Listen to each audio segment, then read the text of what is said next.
orang yang ada cahaya. Kerana bermula daripada dunia kita ada cahaya, ya. Sekarang ada cahaya dah, nampak muka bercahaya belaka kan. Kena pula pakai spek mata, sinar cahaya tu. Okay. Tetapi cahaya yang kita nak ini adalah cahaya dari amalan-amalan yang Allah ceritakan dalam Al-Quran pada dua tempat, ya, bahawa cahaya itu muncul daripada kanan orang mukmin dan depan. Maka kita nakkan cahaya tersebut. Dan cahaya itu tidak lain dan tidak bukan bermula dengan ilmu yang bermanfaat, Al-Quran dan As-Sunnah, Al-Hadis yang sahih, mengikut fahaman tiga kurun yang terbaik. Kalau tidak ada cahaya ini, ya, tak ada, kita tak nak ikut Al-Quran dan Sunnah, jangan harap cahaya itu akan datang. Confirm tak akan datang. Okey. Baik. Kita masuk dalam bab ini, masih lagi kita, ya, perisai kebal untuk menangkis kejahatan jin dan syaitan. Tebal lah. Dan habis dah. Dan nak khatam. Berapa tahun ni kita belajar, tak khatam-khatam. Jadi entum datang, ya. Oh, dah terus khatam, masya-Allah. Baik. Perisai ke-30, muka surat 698. Betul? Menerima takdir Tuhan tanpa kecewa dan melampaui batas. Yakni satu perkara yang amat penting kita ketahui, bahawa ketetapan takdir itu adalah suatu benda yang tidak boleh diubah. Kalau Allah kata kita mati pada tarikh tersebut, maka kita akan mati. Janganlah kata nak ubah sikit lah, minta lah, ya Allah panjangkan umur aku. Ya, istilah doa panjang umur itu tidak berapa tepat. Rasulullah mengatakan, dia tidak, dalam hadis ada menunjukkan seolah-olah Rasulullah benci kepada berdoa, ya Allah panjangkan umur, panjangkan umur. Habis kalau panjangkan umur dalam keadaan maksiat, itu yang jadi Rasulullah kata diberkatkan umur. Panjang kalau dalam maksiat, kita tengok berapa ramai orang yang panjang umur, ya, tetapi kehidupan dia masih style takut lama, duduk di kedai kopi. Mungkin kita kat sini tak ada, tapi kalau kita duduk kat depan kat Zarina, asyik duduk belakang je, ya. Jadi apa ni, keadaan tua dia tu, kehidupan tua dia tu masih lagi dalam takut yang lama, duduk di kedai kopi, duduk sembang, main kutu, apa lagi, ya, perkara-perkara yang tidak bermanfaat. Kalau orang-orang moden sekarang tak tahu buat apa pula, ya. Tapi kalau orang dulu, begitu kedudukannya. Jadi panjangkan umur maksudnya diberkatkan umur, itu tak apa. Mudah-mudahan Allah berkatkan umur kita semua. Amin ya rabbal alamin. Okey. Jadi di sini Allah mencerita dalam bab takdir adalah satu ketetapan yang kita kena redha terimanya, suka tak suka ataupun agak menekankan jiwa, kena terima dengan redha. Kerana orang yang meratapi, nanti kita akan jumpa ke dah lepas ke hadis tersebut, orang yang bila terima musibah lalu dia membuat perkara yang tidak baik. Misalnya orang Arab, dia tampar muka kan, macam sedih sangat, syakal juyuk, dia carinya baju kan. Itu perbuatan meratapi. Bila ditimpa musibah, apa Rasulullah kata, kalau dia tak bertaubat di akhirat nanti dimasukkan neraka dan dipakaikan baju daripada tembaga cair, tembaga tu panas, dan dilekatkan dengan benda-benda yang gatal. Maksudnya dalam keadaan gatal pakai tu, kalau mereka tidak bertaubat. Benda yang sama, kematian. Misalan, bagi contoh, kematian. Okey, kematian.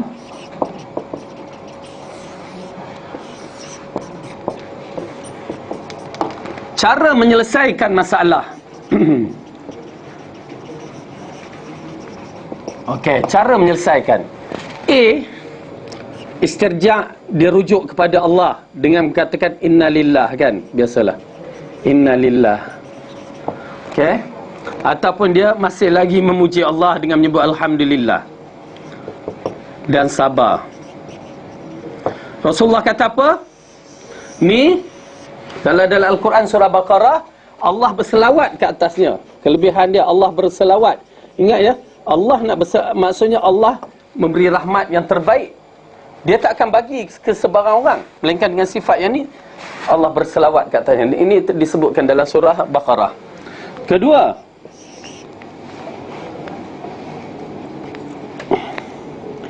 diberikan satu mahligai dalam syurga, namanya Baitul Hamd, rumah untuk orang terpuji. Bukan senang kita nak dapat syurga tu, ya, rumah kat sana. Pasal apa? Benda tu senang tapi kita tak buat, ya. Jadi kita dapat satu mahligai di dalam syurga, nama dia Baitul Hamd. Masya Allah. Ya, selama ni kita tak tahu ada ke. InsyaAllah kalau kita sabar sekarang. Berbanding dengan B ni, meratap. Nangis apalah, abalah ni tinggalkan aku, mainlah mati sama-sama, kan. Pergilah, kan. Meratap. Kalau Arab, dia tampar-tampar muka dia, bukan muka orang, kan, muka dia. Dia cari-cari baju. Kalau kita tengok Lion of the Desert tu, dia itu kan, itu cara ratapan juga. Dia tiup. Pernah dia majlis kahwin dibuat tu, lepas tu majlis kematian pun dia okey. Meratapi dengan berbagai cara, ya. Meratap ni ada berbagai cara. Ada yang dung dung che, kan, tu Cina lah punya ratapan tu, ya. Dan dikatakan di antara juzuk ratapan, benda tu tidak dibuat, ya. Saya telah buat dalam buku satu buku, nama dia buku Khurafat Orang Melayu, ya. Kerana khurafat orang Melayu ni, bila orang mati dia ada hari ke-7. Lepas tu hari pecah perut, pecah mata, pecah perut. Lepas tu hari ke-40 hari. 40 hari, hari 100 hari. 40 hari tu tak tahu. Orang biasa 40 hari ni hari apa? Orang salinnya, kan. Lepas tu 100 hari letak nisan apa semua tu. Itu ada. Dan dikatakan dengan buat kenduri pada hari kematian itu termasuk dalam kategori meratap. Ya. Tempat dia neraka, disediakan baju dari tembaga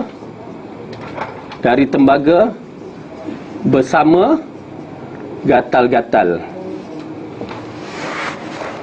Tak ada ubatnya, doktor, kata Zara, gatal-gatal tu. Okey. Alhamdulillah Kak Zara, hari inilah pertama kali Kak Zara duduk depan saya. Okey.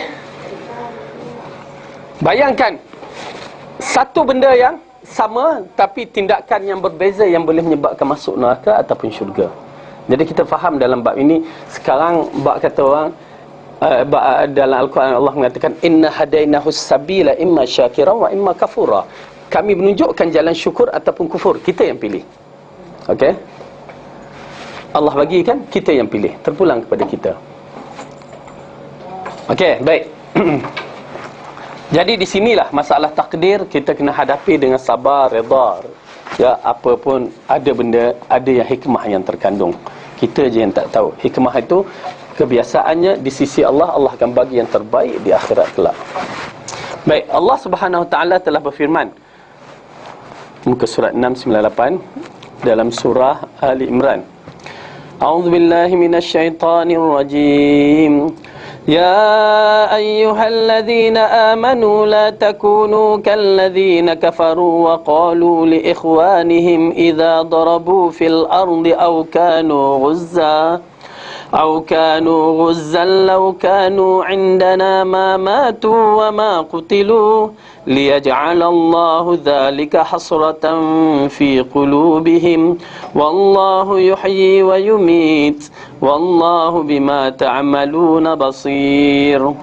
Wahai orang-orang yang beriman, janganlah kamu menjadi seperti orang-orang kafir atau orang-orang munafik itu yang mengatakan kepada saudara-saudara mereka apabila mereka mengadakan perjalanan di muka bumi atau berperang, kalaulah mereka tetap bersama kita, tentu mereka tidak akan mati dan tidak dibunuh.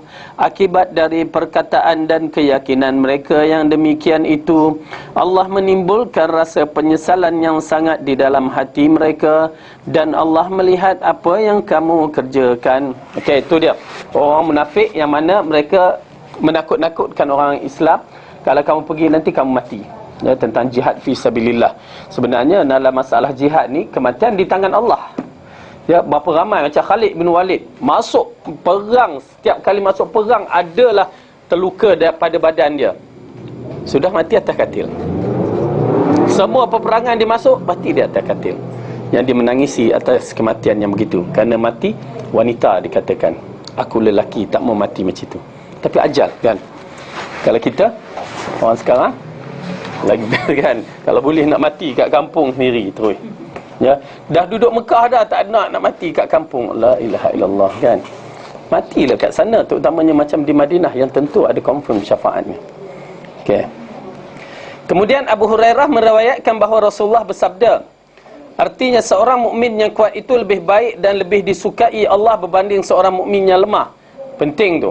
Orang mukmin yang kuat, yang kreatif, yang aktif, yang apa lagi? Positif, not negatif dan bukan primitif. Okey? Adalah orang yang paling disukai oleh Allah daripada orang mukmin yang lemah. Oleh kerana itu dalam bab ini kita menyaksikan bahawa bagaimana Rasulullah mengajar para sahabat menjadi orang yang terbaik, orang yang terbaik.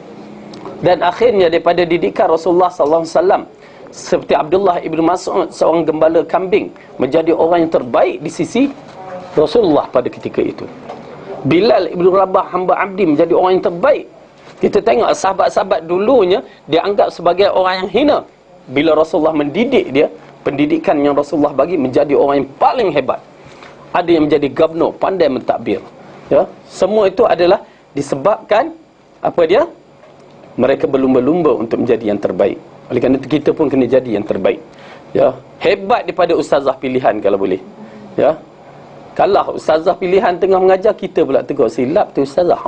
Amboi, ini ustazah pilihan kedua muncul kan. Nak macam tu, kita ada ilmu. Ya. Lobalah terhadap apa yang memberi manfaat kepadamu. Yakni cuba kita dapatkan apa yang boleh memberi manfaat. Mohonlah pertolongan kepada Allah Azza wa Jal dan janganlah mudah kecewa apabila kamu ditimpa sebarang musibah. Janganlah kamu berkata, kalaulah aku buat begini dan begitu, tentu akan jadi begini dan begitu. Sebalik, katakanlah demikian takdir kehendak Allah, kerana penggunaan kata kalau akan membuka laluan untuk melakukan perbuatan syaitan. Okey? Dalam bab ini ada adab yang Rasulullah ajar kepada kita. Okey, pertama, hadis ini mengisyaratkan kita menjadi orang mukmin terbaik adalah dituntut. Bab inilah menunjukkan kita kena, anak-anak kita kena jadi sampai tahap profesional kalau boleh. Ya. Lepas tu yang kedua, lobalah, yakni cuba ambil perkara-perkara yang boleh mendatangkan manfaat kepada kita. Apa juga, sama ada barang tu, perkara tu berada di tangan orang kafir, kita cuba juga dapat. Kerana asalnya barang-barang yang baik ini adalah milik orang mukmin yang telah hilang. Kemudian mohonlah pertolongan dengan Allah dan jangan mudah kecewa. Ya, kadang-kadang ialah kita manusia, kadang-kadang kita mudah putus asa. Ya. Dan apabila ditimpa sebarang musibah, jangan kata kalau. Kalaulah aku tak buat begini, kalaulah aku mengundi dia tu. Wah kan. Misalan. Okey. Kalau. Kenapa? Kalau itu adalah laluan syaitan. Dia akan datang ke beberapa perkara yang menyebabkan kita menyesal, yang menyebabkan kita berbagai-bagai perkara yang kita akan lakukan. Okey. Tapi hendaklah dia berkata, demikian takdir dan kehendak Allah. Allah dah takdirkan begitu, begitulah, sabarlah kan. Itu kalimah yang biasa kita dengar. Sabarlah. Kita merancang, Allah menentukan. Kenapa bila kita kata kalau, syaitan pun masuk. Dia fikirlah kalau lah. Dia datang penyesalan. Memang penyesalan. Kalau itu pasal dalam benda-benda perkara yang begini, sebaik-baik tindakan kita nak buat kerja yang besar, istikharah. Ya, kita istikharah dulu. Bila istikharah, masalah masyarakat kita bila sebut istikharah, dia tuju ke kahwin. Ya. Istikharah kahwin. Bila tanya kamu istikharah, tak istikharah pula ustaz. Nak kahwin dah tak sempat-sempat kan. Istikharah. Ya, istikharah kalau ikutkan apa juga kerja yang besar kita buat, kita istikharah, Allah akan bantu kita. Dengan maksud undi boleh tak istikharah? Undi istikharah.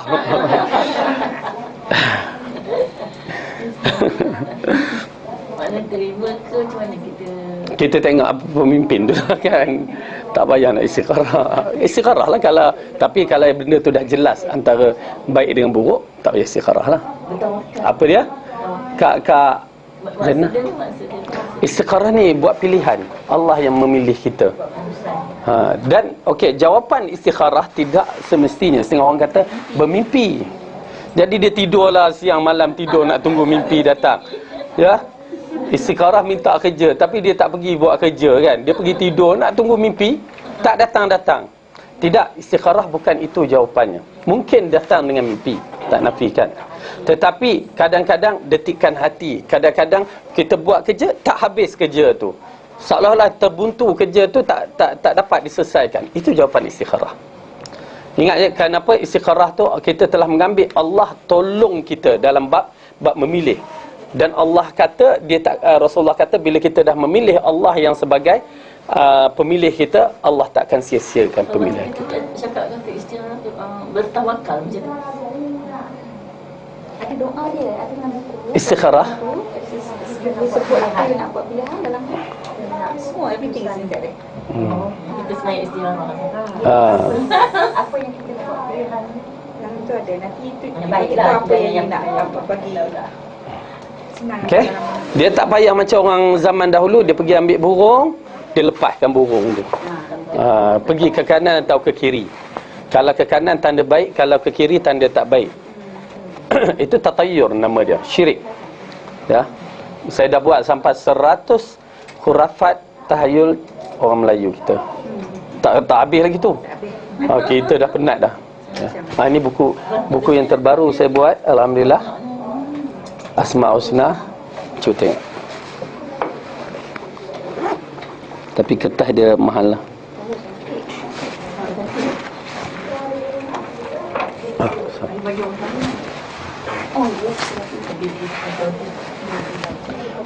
Okey. Jadi tahyulat ataupun perkara-perkara khurafat masyarakat kita buat terlalu banyak yang dikategorikan syirik. Ya, banyak sangat-sangat. Tak tahu nak kira dah. Ya, sampai bela ikan apa? Bela ikan piranha. Arwana. Ada itu ada juga. Apa dia? Tidak, apa dia? Untuk apa? Rezeki lah. Oh. Biasa ikan puyuh dia kata. Betul ke Ustaz? Ikan puyuh tu. Apa yang betul tu? Buat masak sedap ke apa? Kata kalau di kampung you kan macam lebih macam kalau apa-apa kan dia akan mengelakkan kena sihir ataupun pukau. Tak ada. Itu semua syirik. Tak ada kaitan. Itu di antara yang kita letak, ya, kita letak dalam buku tu. Banyak, ya. Orang kata letak apa ni, kalau uri orang bersalin tu dia bergantung. Kalau kita tanam pensel, insya-Allah mungkin dia jadi doktor ke cikgu ke kan. Kalau letak paku pula jadi apa kaitannya kan? Tak logik langsung.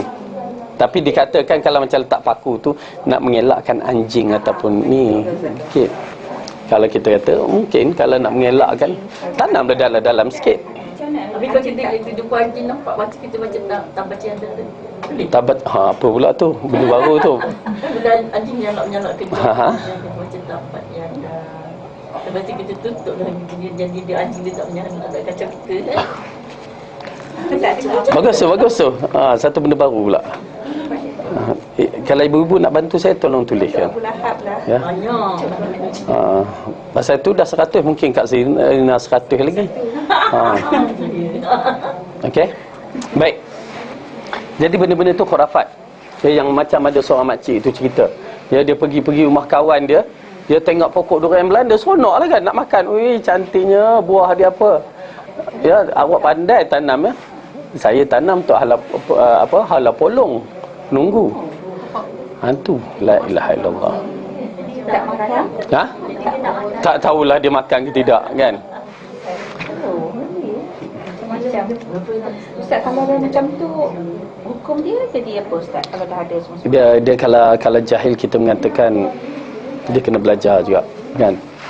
Tetapi kalau dia masih berkeras juga dengan fahaman tu, kita masih lagi tidak menghukum dia. Tapi perbuatan tu dah syirik lah. Kerana kita kena faham ya, Amru Ibnu Lu'ay ke apa nama dia, seorang zaman yang Rasulullah mengatakan aku melihat digambarkan bahawa dia ni orang yang pertama membawa benda khurafat, benda syirik di kota Mekah. Asalnya orang Mekah ni sembah Allah dan mengikut agama Nabi Allah Ibrahim, tapi dia bawa berhala, dia bawa benda-benda khurafat, lepaskan unta ikut kiri kanan tu, yang kepercayaan dia yang menyebabkan Rasulullah melihat dia diseksa dalam neraka. Perut dia, tali perut terburai, diseret, disebabkan perkara-perkara tersebut. Ya, jadi dalam bab itu dia pengasas. Okey, pengasas kita tak nafikan, itulah akibatnya. Cuma pengikut bagaimana? Pengikut dengan jahil, pengikut yang tahu dengan ilmu. Kerana Syiah pun begitulah.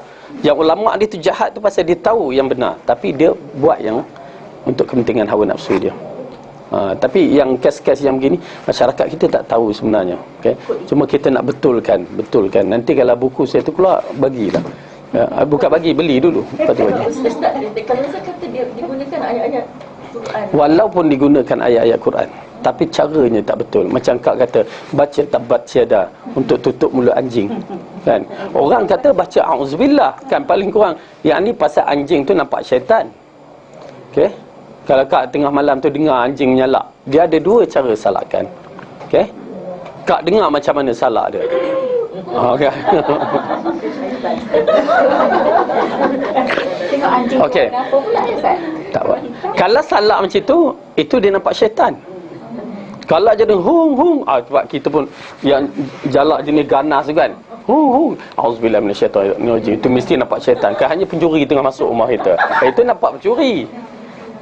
Dia ada beza salak dia. Saya pernah dengar di tempat orang asli, waktu azan tu dia menyalak macam tu. Nanti kita akan jumpa hadis tu. Dia menyalak macam tu. Habis azan dia berhenti. Ada. Ya, menarik. Pasal salakan tu sayu je. Malam-malam. Ada biasa dengar masa selalunya maghrib. Tu pasal Rasulullah kata baca auzubillah, kerana dia nampak syaitan. Orang kata dia nampak syaitan, bukan hantu, syaitan. Okey. Datang pula, itulah orang kita punya. Siapa yang nak tengok syaitan, waktu anjing tu menyalak, pergi ambil air mata dia, lepas tu letakkan mata kita. Air mata anjing tu ambil, pergi letak. Nampak lagi.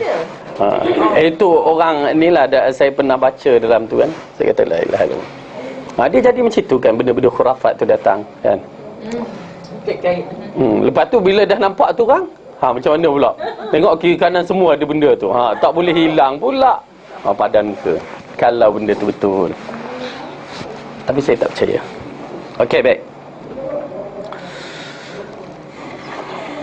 Okey. Kemudian ketiga 11 menghalau syaitan. Okey, ini cara nak halau syaitan. Ya, oleh kerana itu kita melihat ada cara-cara menghalau syaitan. Datang orang kita nak halau syaitan dengan garam dan lada hitam. Okey, macam cerita musang berjanggut P. Ramlee nak pinang orang tu kan. Dia dicampur-campur bahan-bahan tu dalam beras. Ya. Ini lada hitam dengan garam dijadikan bahan untuk menghalau syaitan. Logik ke tidak? Bahkan melalui research yang kita dapati bahawa menggunakan garam dalam siri rawatan atau menghalau jin ni ada unsur fahaman agama Kristian Katolik. Ya, mereka menggunakan benda ni untuk menghalau jin dan syaitan. Kita ambil. Habis guna apa? Dah Rasulullah katakan. Okey, ini di antara kita tengok ya. Antaranya Rasulullah kata, rumah yang dibacakan surah Baqarah, syaitan takkan masuk. Clear dah. Kan? Rumah yang sentiasa dengan solat, maksudnya solat sunatnya dan zikir-zikir Quran apa, syaitan takkan masuk. Nak masuk rumah tu buka-buka, apa kita buat? Bismillah, masuk. Assalamualaikum, bismillah, masuk. Dan ini kita Nak masuk tu dondang sayang lagi berlagu kan. Mana syaitan tak masuk? Kenapa? Rasulullah ya. Saya okey, ibu-ibu, kita berbicara ni kerana ianya persoalan ghaib yang ada dalil. Kita bukan pakar bidang tu. Okey. Tetapi Rasulullah dia melihat dan dia mengikut arahan wahyu untuk berbicara.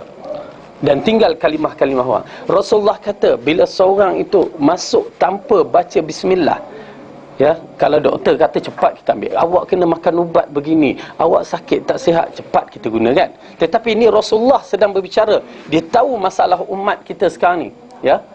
Bila kamu nak masuk rumah baca bismillah, maka syaitan akan menangis, mengatakan atau bersedia, aku tak boleh masuk dalam rumah ini, aku tak boleh makan dan tidur bersamanya. Jelas kan? Bila kita masuk aja, buka masuk, kita tak baca bismillah, dia pun masuk samalah. Itu yang orang kata budak-budak menangis nampak benda tu. Bukan benda apa. Bila dah syaitan tu masuk, jadi begitulah. Gangguan tu datang. Okey. Jadi itu cara. Masuk, baca bismillah, dia akan tutup. Habis. Boleh belaka. Ya. Boleh belaka. Yang penting, ya, kalau rumah tu rumah kita, mana-mana pun boleh. Kalau rumah orang, bagi salam dulu. Kan? Takkan bismillah, assalamualaikum, tak boleh masuk ke? Sudah kan. Dah baca bismillah nak masuk. Kan? Ya. Sila. Sejuk. Dakkan tala ini. Tarik. Okey dah. Okey. Dah. Kena kat ustaz lah. Ustaz. Okey lah, tak apa. Nak tutup ke apa? Tak apa, biar. Panas. Saya kata balik. Acara panas ni, sejuk. Tak apa, it's okay. Sejuk ahli syurga dia sebab sejuk. Ustaz, kalau pergi jalan Ustaz, kalau pergi jalan macam ke hotel ke mana, baca bismillah. Masuk je tempat baca bismillah. Dia ada. Okey, kalau kita singgah ke satu tempat lain, auzu bikalimatillahit tammati min syarri ma khalaq. Itu tempat-tempat mana untuk minta perlindungan Allah? Tempat mana? Mana-mana tempat yang asing daripada kita. Ya. Lepas tu barulah baca bismillah nak masuk tempat dalam rumah. Okey, baik. Abu Hurairah radhiyallahu anhu meriwayatkan bahawa Rasulullah bersabda, dengan maksudnya apabila azan dilaungkan, syaitan akan berpiaran melari sehingga dia letakkan tercirit-birit tu, rasa tak tepat situ. Terkentut-kentut. Padang cancelkan tu, terkentut-kentut. Ini bahasa Terengganu ni dia ni. Dan apabila selesai azan, dia akan datang kembali. Apabila iqamah dimulakan sekali lagi, dia akan melarikan diri. Apabila selesai iqamah, ia akan datang semula. Okey. Bila dia datang semula, dia akan duduk sejuk tak? Sejuk tutup. Tak bagi dekat direct tu. Tu. Okey. Duduk sini lah. Bila seorang itu azan, dia akan lari, lepas tu dia datang balik, habis azan dia datang balik. Bila iqamah dia lari, lepas tu dia datang balik, dia akan duduk di celah-celah kita untuk ganggu kita solat. Itu yang Kak Zarina waktu solat tu, dia Kak solat, bila hari raya dah keluar keputusan dalam solat kita. Dia teringat tu, si fulan menang, si fulan kan. Dia jadi macam tu. Jadi dia lari masa azan, lari terbentuk. Okey. Lepas tu dia datang balik. Selesai azan? Selesai azan dia datang balik. Okey, itu kita kena faham bahawa ini jenis-jenis syaitan yang mana berterbangan. Yang bukan masuk dengan kita. Zoom. Dia lari, dia gunakan sayap. Itu pasal kaedah syaitan ada beberapa jenis kan. Ini di antara syaitan yang lari selagi tak dengar jauh tempat azan tu. Kalau kita yang bersaut-saut, tak tahu ke mana dia lari. Tak payah ambil tahulah lantak dia lari. Okey. Kemudian dia berkata lari ke jamban, tak ada. Rasulullah kata lari. Okey. Kemudian dah habis azan tu, dah dengar tak ada, dia datang balik. Iqamah pula, dia cabut lari balik. Habis iqamah, dia datang balik. Kan? Dia duduk, itu yang dikacau. Tu pasal. Ya. Solat. Bila solat dia datanglah kacau. Tak, mesti ada syaitan. Berbagai syaitan. Yang lain kan? Wallah. Kita nampak azan yang berbentuk bukan rekod. TV azan rekod. Itu rekod punya azan. sekarang antara TV dengan bang dekat Gufran kan, kita dengar dia lambat sikit kan Gufran, tetapi mana patut kita rambut? Gufran. Itu yang Pasal TV dia pada record. Dia tak ni. Mana? Dia orang pasar, yang masjid. Ada yang azan pakai record. Katalah. Mana kita tahu? Mungkin ada pasal pak-pak kata terus dia berdoa kan. Inilah rancangan IKIM. Sahlah dia azan pakai record kata. Okey. Maka kita katakan tak tahu, kita ambil hukum zahir lah, di mana surau yang kita terdekat itulah. Dia kaedah azan ni yang mana surau terdekat yang selalu kita pergi solat. Tak payah, tak ada masalah. Jawab. Okey, tak apa. Tak dengar. Yalah, kadang-kadang kita duduk tak dengar. Puasa Ustaz yang TV je lah. Itulah yang paling utama kan. Pasal apa nak buka? Tapi Ustaz kita dah dengar TV dah azan. Lepas tu kita dah jawab. Lepas tu yang sana duk bunyi lagi, duk bunyi azan lagi. Tapi kita dah start sembahyang, boleh tu? Tak apa. Bila masuk azan, bila dah masuk tu dah kira solat lah. Tak apa.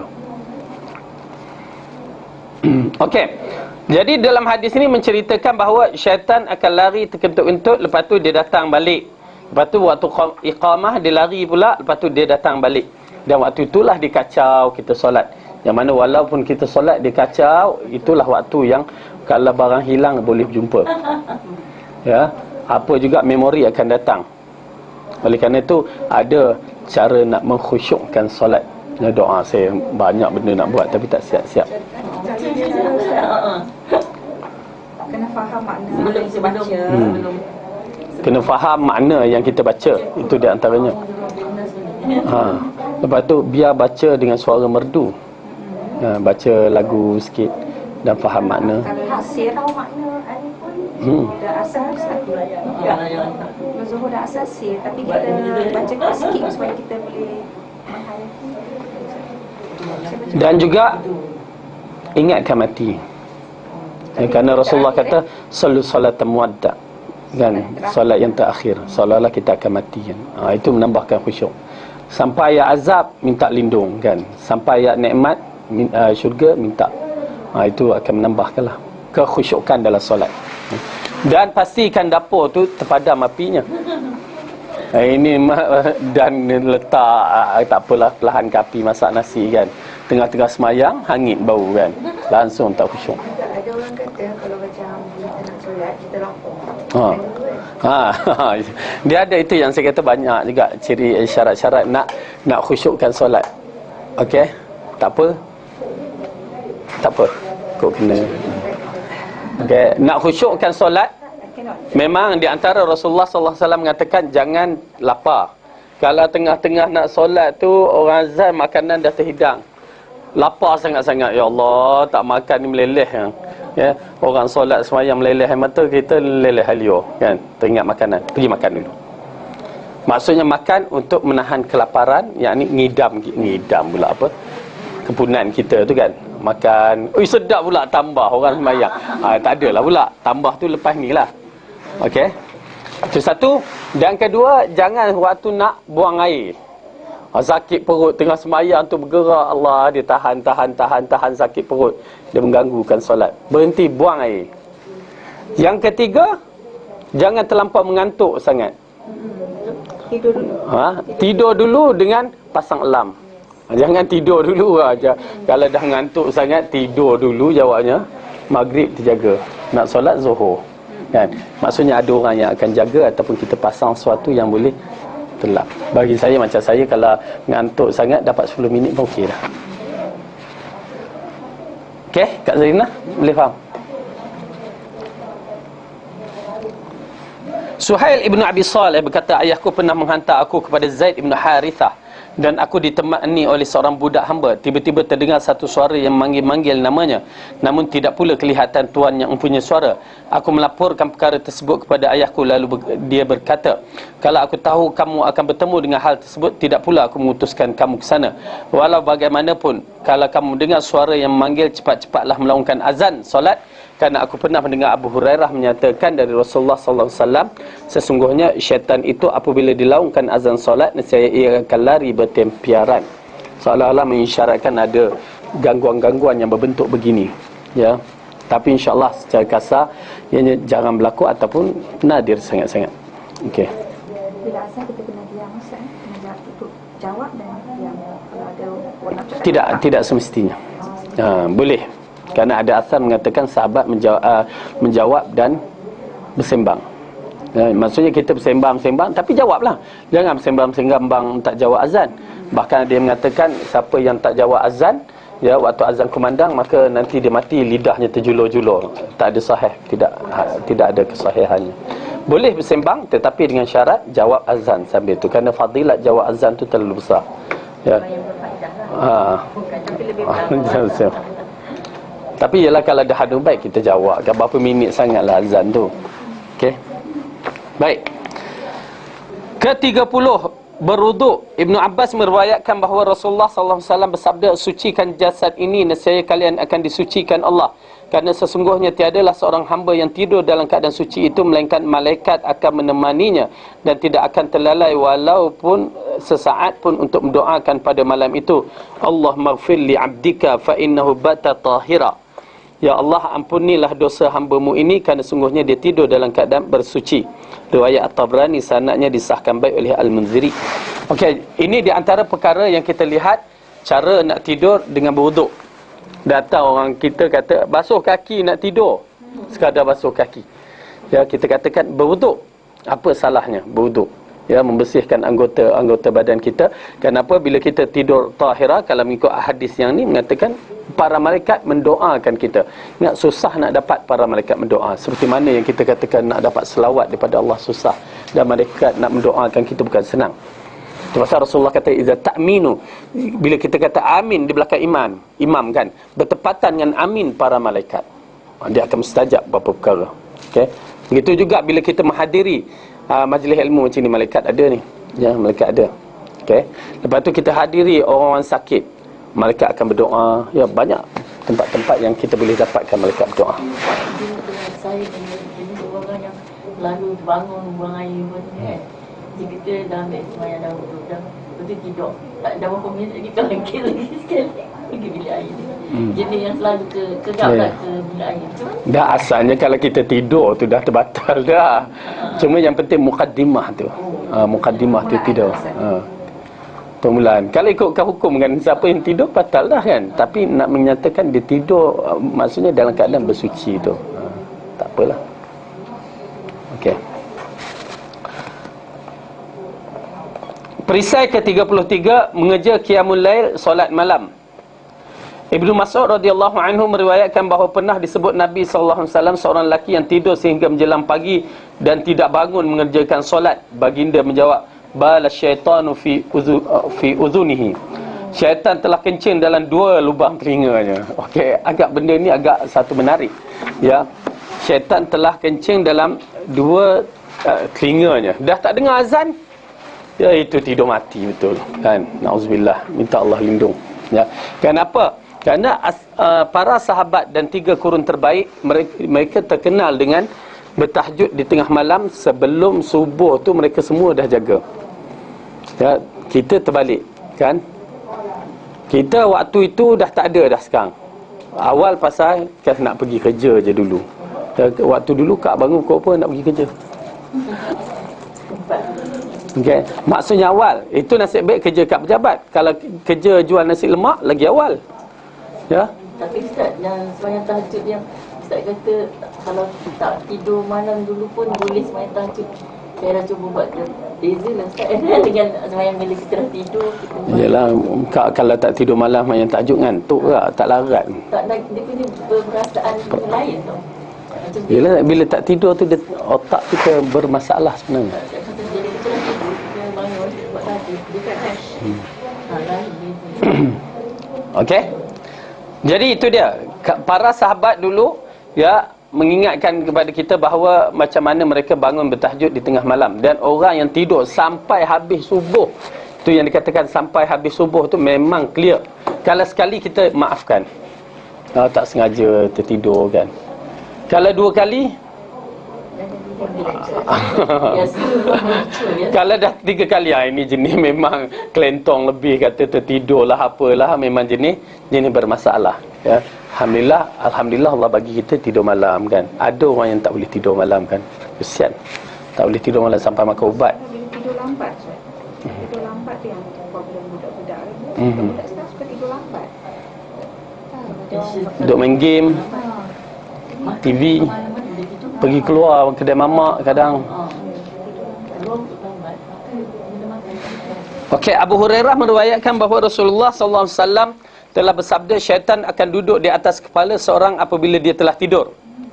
Ia akan membelit kepala itu dengan 3 belitan, bertujuan kamu akan terus menikmati tidur yang panjang. Okey, jadi kita semua ni kena belit, tiap-tiap malam kena belit. Okey. Bukan buat simpul tu Ustaz. Belit simpul. Okey. Jadi dia lilit, kalau ikutkan dia lilit 3 belitan ini. Ya, oleh kerana itu perkara-perkara macam ni agak sukar kita fahami kan. Bagaimana syaitan kencing, bagaimana syaitan makan, bagaimana syaitan ikat kita. Kita tak nampak benda yang diikat kan. Okey, tetapi ada benda tu. Okey. Lalu sekiranya kamu bangun dan menyebut nama Allah, terlucutlah belitan pertama. Okey. Sebut nama Allah. Apa dia? Ahyana ba'dama amatana wa ilaikan nusyur. Paling kurang ya, kalau kita dah tak apa, buatlah, bacalah apa yang boleh, alhamdulillah ke, yang penting nama Allah disebut. Okey, tapi cuba dapat doa yang maksurah ni. Kemudian sekiranya kamu berwuduk, maka terlucutlah pula belitan kedua. Okey, kalau tak baca doa tu tapi kita berwuduk, belitan pertama masih terikat lagi. Okey. Dan dengan itu, tapi bila kita ambil wuduk pun kita sebut nama Allah kan. Okey. Manakala kalau kamu bersolat, maka terlucutlah belitan ketiga, dan dengan itu badan kamu akan menjadi cergas dan serta bersemangat. Andai kata tidak berbuat demikian, maka dirinya akan menjadi buruk serta mudah dijangkiti sifat malas. Ya, jadi kalau kita tak buat macam tu, akhirnya bangun pagi muka masya-Allah kan. Pergilah bang beli roti canai je bang, tak larat hari ni kan. Dia jadi macam tu. Ya, jadi malas, semua malas. Kena pula kita tak kerja kan. Lagi waktu, maaf kata, waktu bila yang jadi malas, waktu period. Tak semayang, tak apa lagi. Ya. Okey? Ya, okey. Kak Zahra membela wanita, kata tak larat, kita terima. Saya orang lelaki tak tahu. Sakit Ustaz? Ya, okey, no comment.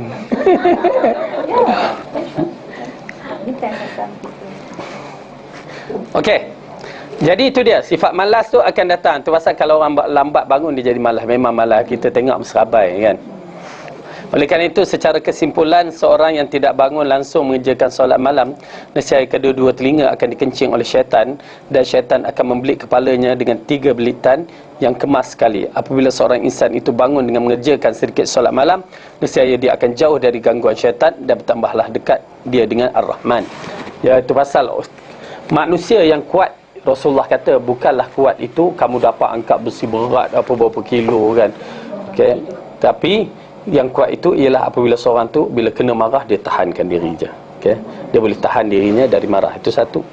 Dan yang ni pula kita tengok, orang yang kuat itu bukan berarti kuat boleh angkat berguni-guni. Bila dengar azan subuh, angkat kelopak mata pun tak larat kan. Angkat selimut pun tak larat. Itu bukannya kuat. Kuat temberang tu. Apabila solat malam, maksudnya tak bangun tahajud. Tahajud lah tu. Kencing ni. Kalau bangun subuh, maksudnya kita nampak dalam hadis ni berkaitan dengan subuh. Ya, tetapi kita mengatakan tahajud lah, perbuatan tahajud tu. Perisai ke-34, tidak meniru perangai syaitan. Okey, pertama nak tiru perangai syaitan ni, Banyak masyarakat kita buat perangai syaitan tapi tak sedar. Ya, sedangkan Rasulullah kata innahu lakum adu. Syaitan tu musuh.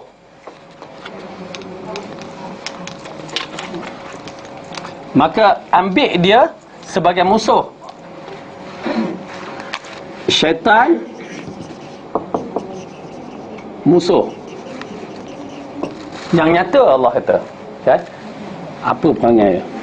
Agak-agaklah Kak Zarina. Kita senang Kak Zarina. Kak Zarina tak suka orang tu, seorang tu tak suka. Ya, nyampah aku tengok dia tu. Agak-agak Kak Zarina nak ikut cara dia makan tak? Kita mesti ambil orang yang kita suka, idola kita, kan? Sampai orang ikut apa, orang yang dia minat tu dengan gaya berjalan pun habis diikut. Dan satu ketika kita suka Lady Diana dulu, kan? Siap rambut tu, kan? Dia buat nak ikut, kan? Idola kita. Okey? Okey, kita syaitan ini musuh. Orang yang kita musuh, kita tak akan suka dia. Ya. Memang tak akan suka. Gaya dia, genyit mata, cara makan, kita akan tolak. Betul tak? Okey, clear. Dah ambil dah syaitan sebagai musuh dah. Ya, ambil. Okey, kita letakkan, na'udzubillah, Allah minta lindung kita daripada mengikut syaitan. Okey, kita tengok apakah di antara perbuatan syaitan ni. Pertama, hendaklah makan dan minum dengan menggunakan tangan kanan. Okey, ramai yang tersilap. Kadang-kadang dia pergi ambil makan minum, kan, tangan kiri. Dia tak sedar, dia kata okey tak apa, kita maafkan. Tapi cuba ingatkan. Benda ni perlu dilatih. Ya. Tiba-tiba makan nasi, nak pegang tangan Allah kotor. Siapa kata kotor, kan? Dia bukan kotor, masalah ialah minyak sikit apa, tapi guna tangan kanan ni, pergi juga minum tangan kiri. Ambil sudu spoon, garfu dengan sudu, kat mana saya pun tak tahu. Saya bukan orang sudu ni, kan. Jadi bila dia cucuk tu, tangan kiri dia masuk. Betapa cekapnya orang macam ni. Ambil pisau, kan? Kenapa tak ambil? Tak. Macam Kak Kidal ya. Saya perasan. Tak, dia dalam bab makan kita katakan kanan, kan. Tulis apa semua tak apa. Mengkidal. Tak, dalam pegang sudut tu terbalikan orang. Kalau jok stiker lagi lah teruk. So kalau makan ni okey. Tapi kalau sudut kiri. Cuba kena berlatih lah. Tak apa, itu ujian yang Allah bagi. Ramai sama lah. Bila guna sudut garpu mesti guna tangan kiri. Saya selalu tegur. Susah lah tengok. Tak belajar. Kalau macam ni apa ni, dia memang dah mengkidal. Pasal saya tengok dia tulis mengkidal ni. Semua orang yang macam tu semua tulis tangan kiri, Ustaz. Memang tak apa, kena berlatih. Kena berlatih. Tak apalah, sikit-sikit berlatih, kan. InsyaAllah kalau dapat berlatih, Allah bagi pahala besar. Ibu memang masa kecil pun makan tangan kiri, tapi mak asyik. Tapi sekarang ni kalau sudu je tak boleh. Bukanlah di sini. Yelah, macam kalau sudu tu mungkin kalau kita makan tangan kiri agak kekok, kan, kita macam tu juga. Masa sekolah dia potong-potong guna tangan kiri. Ustazah tu memang paksa tulis tangan kanan. Tapi tak boleh. Bila you guna garpu, bila you potong tu you guna tangan garpu. So instead of orang tangan kanan, so kita kiri. Sebab when you use the fork, bila guna fork tu sebelah mana? Fork kanan lah. Itu okey lah. Yang tu okey. Itu cucuk. Guna yang macam sup, you guna tangan kiri. Yang tu lah macam noodles or things like that. Sup sebenarnya sup stick lah. Yes. Saya tak sabu ibu.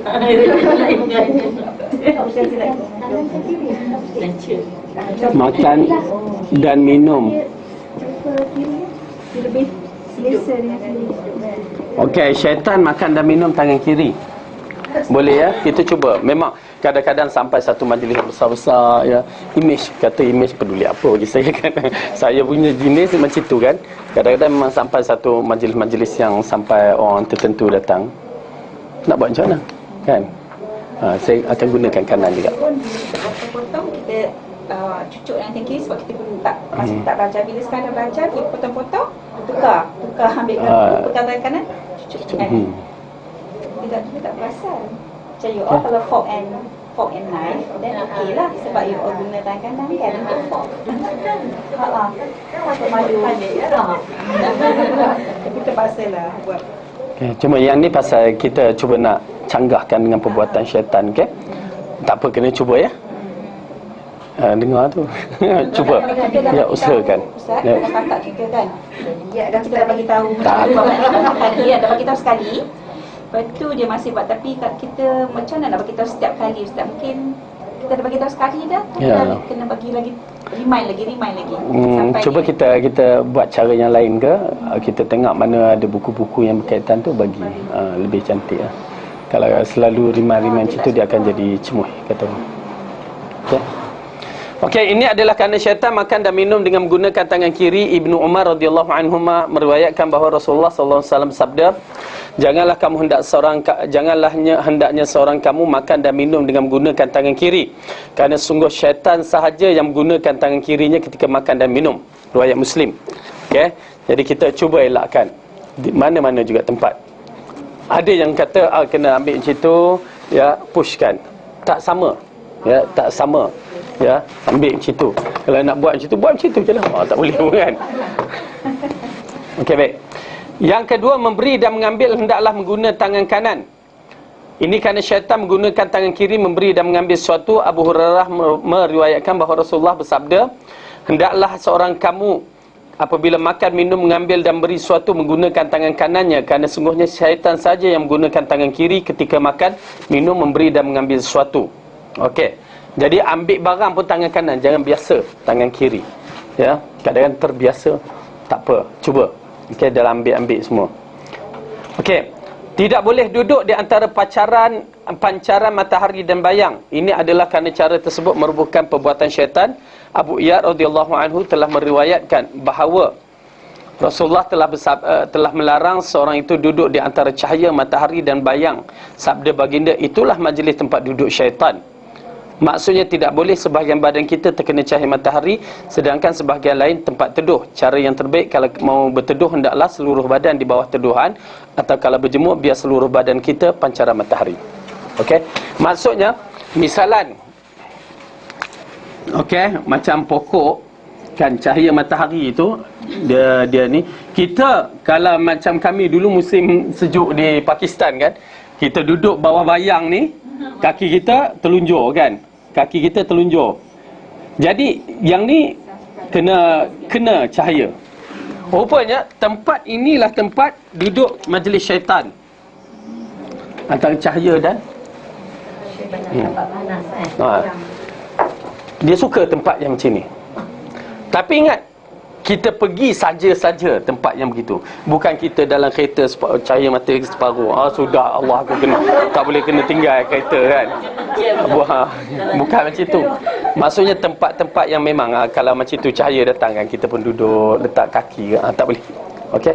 Dan agak menarik bila saya kalau kita tengok komputer tu, yang orang hantar-hantar tu, dia tunjuk bumi ni di waktu malam dan di waktu maghrib kan. Sebahagian gelap, sebahagian terang. Ni terang, ni gelap. Apa agaknya? Saya tertarik. Syaitan suka keluar di waktu maghrib, kata Rasulullah. Rupanya di antara cahaya dan gelap, dia duduk di antara dua. Subhanallah. Padahal waktu maghrib syaitan suka keluar, kerana dia di antara cahaya dan gelap. Bertepatan. Okey. Kemudian yang keempat, bertenang dan tidak terburu-buru. Rasulullah bersabda, artinya ketenangan itu dari Allah dan terburu-buru, tergopoh gapah itu dari syaitan. Okey. Tenang, cool aja ya. Orang marah pun cool je. Okey.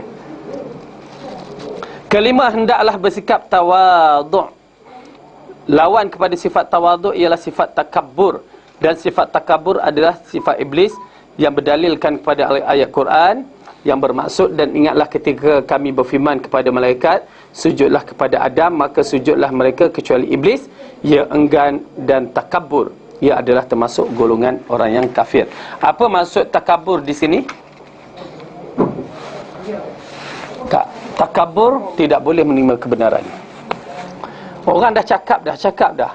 Ini ada dalil. Tak, aku tak mau ikut. Takabur.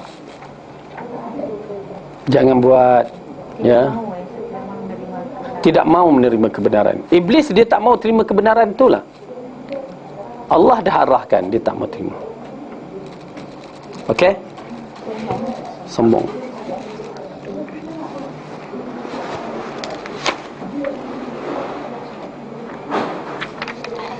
Keenam, jangan membazir dan boros. Dalam hal ini Allah berfirman, maksudnya sesungguhnya pemboros itu adalah saudara syaitan. Menurut Ibnu Mas'ud, pembaziran itu adalah belanja harta benda tanpa berdasarkan jalan-jalan hak kebenaran seperti mana sepatutnya. Maksudnya kita berniaga, kita berbeli barang melebihi, ya, keperluan. Menurut Mujahid, sekiranya seorang itu membelanjakan keseluruhan harta benda di atas jalan hak, maka ia tidaklah dinamakan pembaziran. Andai kata dia membelanjakan walau satu cupak bukan atas landasan kebenaran, maka itu dinamakan pembaziran. Andai kata seorang itu melakukan pembaziran pemboros terhadap apa saja harta bendanya, nescaya syaitan akan turut sama bersekutu dengannya, sama ada di tempat kediaman, tempat makan minum, atau ketika berkenderaan, walau di atas hamparan. Jabir pernah meriwayatkan bahawa Rasulullah SAW bersabda, artinya satu hamparan itu untuk seorang lelaki dan untuk isterinya.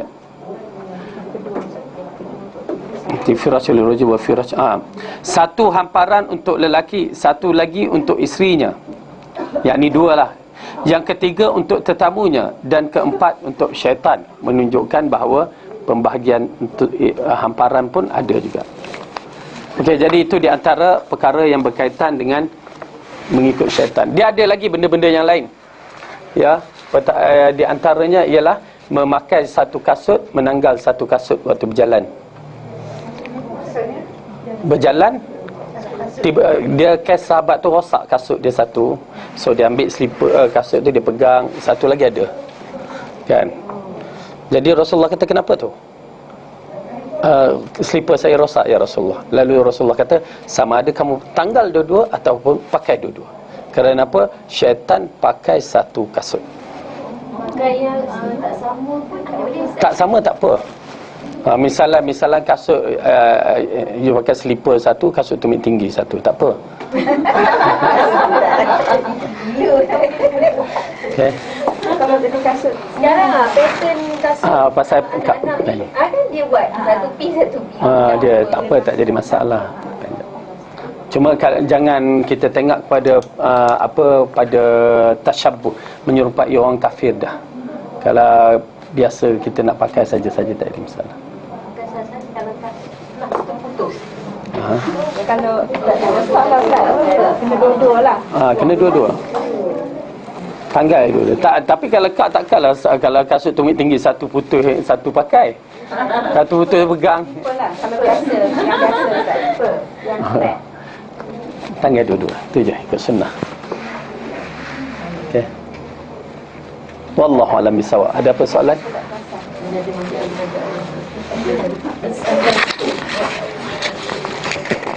Ada apa soalan?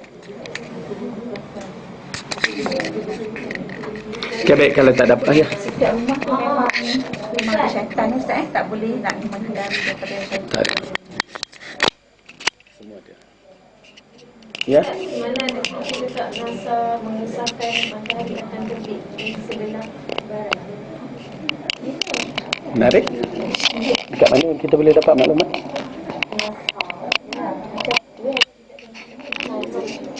Twitter. Tak, benda tu memang walaupun NASA tak kata pun kita tahu. Cuma kita nak tahu perkembangan. Memang saya menanti-nanti perkembangan yang begini, kan. Maklumat-maklumat yang terbaru. Tapi kalau dia dapat berikan kalau Twitter tu kat mana, Twitter siapa apa, kalau dapat, kalau nanti tengok kat mana, boleh pas kat saya. Jadi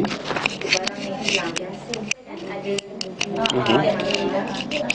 baca banyak katanya. Lepas tu dengan ni untuk mengembalikan barang yang hilang. Oh, okey. Saya Asalnya benda tu tidak ada dalil. Ya. Wallahu alam. Tak.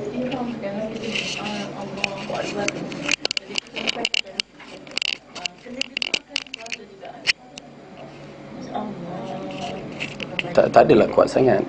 Masuk biasalah. Bila dengar apa Ustaz Kasim Alias tu, dia cakap kena Kazim kan, dia kena perang. Tak ada. Hak mana mampu kita. Maksudnya Allah Akbar. Kita yang tahu kan. Cuma make sure bahawa kalimah yang kita sebut tu betul kan. Tak ada dua harakat je Allahu Akbar. Itu je. Kalau orang yang dah faham masalah ni atau Allahu Akbar, dah habis selesai je. Daripada seorang ustaz tu ya, penulis buku tu Allah lagi. Bukan mak asli dah. Dan bukan mak arid li sukun, walau mak wajib muttasil. Tak apa mak digunakan. Dia kata tak guna makcik tu, dia sebut Allah, dia tak makcik. Terang makcik. Itu yang Allah. Itu perlahan bunyi ha pedah ha semua keluar. Buat biasa je Allahu Akbar. Okey. Jadi dalam bab ayat mubin tu kita nampak tak ada apa-apa sebenarnya kan. Cuma orang cuba mengena-ngenakan dengan bab-bab yang berikut. Misalan, itulah masalahnya Al-Quran ini sebenarnya dia petunjuk yang ya betul kita boleh ambil bahagian perubatan, tetapi kenapa tang situ je kita fokus. Misalan, ya, sampai orang kata kalau nak dapat anak lelaki baca surah Yusuf, nak dapat anak perempuan surah Maryam kan. Nak bagi cantik surah Yusuf lagi kan. Jadi kita pun ada yang tak kena. Kalau okey, mak dia Afrika, ayah dia Afrika, anak mesti Afrika juga. Maksudnya nak cantik macam mana kan? Kena terima. Kalau mak tu Jawa, bapak tu Jawa, lahir tu Jawa juga. Mak Minang, bapak Jawa, mi Jawa, Minang Jawa kan. Jadi serupa je. Tetapi kecuali kalau mak Jawa, bapak Arab, itu lain kan. Jadi dia masyarakat kefahaman hanya tentang situ. Bila kata ikut tak surah Yusuf tu, amalan-amalan, tak ikut pula kan. Wallahu a'lam bishawab. Okey, yang baik itu datang daripada Allah. Salah silap kelemahan saya sendiri. Aku qauli hadza wa astaghfirullah li wa lakum. Assalamualaikum.